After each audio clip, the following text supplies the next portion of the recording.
college tuition on the rise. We're showcasing two top athletes on TCSN today. Be sure to check out my review of Batman vs. Superman: Dawn of Justice.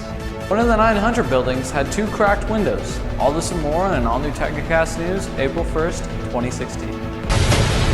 From Eye of the Tiger, this is TigerCast News. Broadcasting from Studio 403 in Roseville High School. Good morning and welcome to an all-new TigerCast News. I'm Nick Chang. And I'm Justine Madrid. The rising cost of college tuition is affecting students. Jeremy Frisch has the story. As graduation and deadlines approach, seniors will have to choose the college they will commit to. For some students, tuition and fees are a huge factor in their decisions.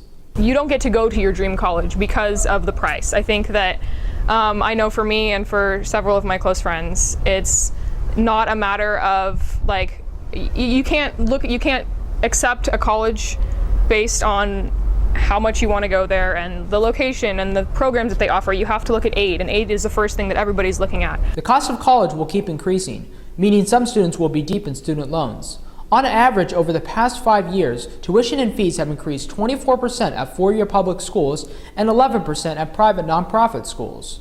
You don't really know where you're going to end up after college, and even though you go through that, you don't really know how good of a job you're going to get right off the bat, and having to worry about paying all that back is on you, not really on your parents. Teacher Dana Dooley shared her experience paying student loans. I was fortunate enough to be able to pay more than the minimum payment each time that my bill came due. So then, fortunately now I'm in a position where I've paid off my student loans, but it came from really having to make decisions to hold back on vacations and other fun things. So I definitely experienced an effect on the quality of life as a result. One example is the University of Southern California, a common ideal choice for seniors because of its reputation. Next school year, USC's tuition will exceed $50,000, topping Ivy League schools like Yale and Dartmouth. I think it's okay for it to increase, but the amount it has isn't really, accepted, because we don't have the money that we should coming out of high school, and most parents don't have the money to spend, so we're all taking out student loans, and it's getting pretty hectic. And it looks like the cost of college will keep increasing for years to come. On Friday and Tuesday, 2 windows in the West 900 building were shattered.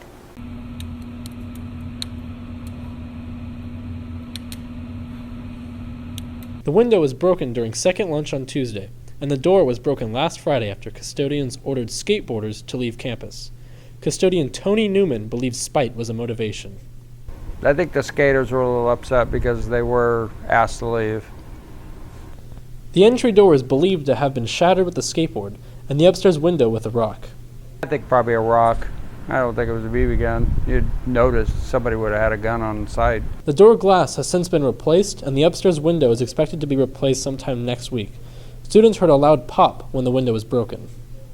That's a safety glass. When safety glass hits, it's made to pop. It's made to break into non-sharp edges, rounded edges. In an official statement from Assistant Principal Coleman, we are always disappointed when school property is damaged. The cost for repairs is money that could be used for other projects or improvements. We gather as much information as possible and we begin to put the pieces together. Eventually, the school site will have video surveillance equipment.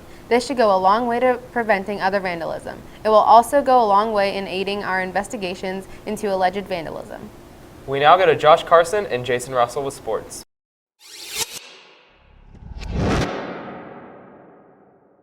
Hello and welcome to an all-new edition of TCSN. I'm Josh Carson. And I'm Jason Russell. Some specific athletes have been having very productive spring seasons so far, one of them being Adam Botnin. So far, out of the 9 individual events that the swim team participates in during meets, Botnin currently has the best time for 6 of them. All of his times are 2016 Roseville High School swim records. Kevin Seals, the head coach of the swim team, has helped me a lot, especially my first freshman and sophomore year in the program. He helped me a lot with my stroke, because mine was pretty bad, but he helped me a lot with that. Gave me a lot of techniques, a lot of different activities I could do to help work on my form, and that helped me a lot throughout my season in high school. Congratulations to Botnin on a productive start to his season, and congrats to the swim team, who as of Wednesday is 4-0 in league. Another Roseville High School athlete has had a great start to his season, and that is varsity golfer Andrew Smith. We have Andrew on the phone currently. Andrew, you there? How you doing? Good. How you doing? We're fantastic, and apparently so are you, Andrew, because right now you are the #1 golfer on your team with a 9-hole average of 41.1 and a personal 9-hole best of 40. How does that feel, and what have you done to get yourself playing at such a high level? It feels good knowing that I'm actually starting to get some success. I've gone through a good stretch right here where I've been playing well in the league. So it's cool to see that the work that I put in on the range and practice is paying off in the matches. It really has been. You've had an impressive start. Has there been anyone specifically, whether that be friends, family, or coaches, that have helped you improve your play from the end of last season to the start of this one? I get tips from a lot of people. I know I've been getting a few lessons from the pro at Sierra View. His name's Chris Castor.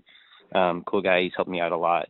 Coach Fukaman has been great help. He's always been an awesome coach. So I'd like to thank them. That's awesome. And last question, Andrew, before we let you go. Obviously, you've had a really great start to the year, but so has your team. Who else has helped get the golf team off to a great start this season? I think, golf, especially golf itself, it's an individual sport, but a whole team has to play well if you're going to win a match. And I think that the matches that we've won have just been our whole team has come together and put together a good team score. I know we recently just beat Bella Vista, who was previously undefeated, beat some really good teams, and we were definitely not projected to win the game based off just previous scores. But I know Parker Cruz, George Hughes, and the rest of the team all just shot really well. All just shot really well, like the rounds that they could be shooting. So, just when the whole team comes together, that's when we see the success. Well, it has been fun keeping track of your team's success this year. And Andrew, thank you for your time and good luck in the rest of the season. Thanks for having me. And that's it on your home for Roseville High School sports. Top plays, breakdowns, and more. TigerCast Sports Network, TCSN. And now we go over to Austin Collins with entertainment.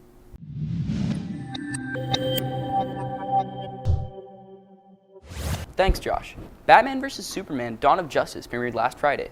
Taking place after the events of Man of Steel, Bruce Wayne, played by Ben Affleck, is furious with Metropolis' alien crusader Superman, played by Henry Cavill, due to the jaw-dropping magnitude of damage he caused in his battle with General Zod in the final act of Man of Steel. When it comes to action, Batman vs. Superman mostly delivers, but in terms of storytelling, it simply does not do these beloved characters justice. Ben Affleck makes a really good Batman and gives a great performance, but I really didn't like the way Batman behaves in this iteration. Batman is memorable due to his morals towards killing. He isn't some bloodthirsty vigilante on a killing spree. However, this Batman definitely killed some folks with rather heavy artillery as well. This in itself divides the character of Batman as a whole, and really left a bitter taste in my mouth. The fact that we don't even get a proper backstory for this version of Batman only makes it worse. I liked Henry Cavill in Man of Steel, and I liked him here too. He just works really well as Superman. Jesse Eisenberg was in no way, shape, or form a proper Lex Luthor. He was instead the whiny little nervous wreck we all remember from Zombieland, not the highly intelligent, ruthless villain that Luthor should be. In my personal opinion, Breaking Bad's Bryan Cranston would make it an amazing Lex Luthor. Gal Gadot's Wonder Woman seemed shoehorned in, but nonetheless added some feminine heroism. I really wanted to love this movie, but I can't help but feel that it didn't even come close to the film's potential. It's really not as bad as people are making it out to be, but it could have been so much more given the source material. For all of these reasons, I'm giving Batman vs. Superman Dawn of Justice 3 out of 5 stars. Unfortunately, I regret to inform you all that this is my last day at Roseville High School, and thus is my last TigerCast entertainment. However, I'm not leaving you guys empty-handed. I've selected a promising young prodigy, Gabe Townsend, to take over for me. I'm sure he'll do a great job. Not quite as good as me, but nonetheless great. I'm Austin Collins. It's been a blast. Another turning point. Stop, just stop. No. Thanks, Austin. The Netflix original Daredevil came out with its second season on March 18th. The first season had me bored at some parts, but this season is phenomenal.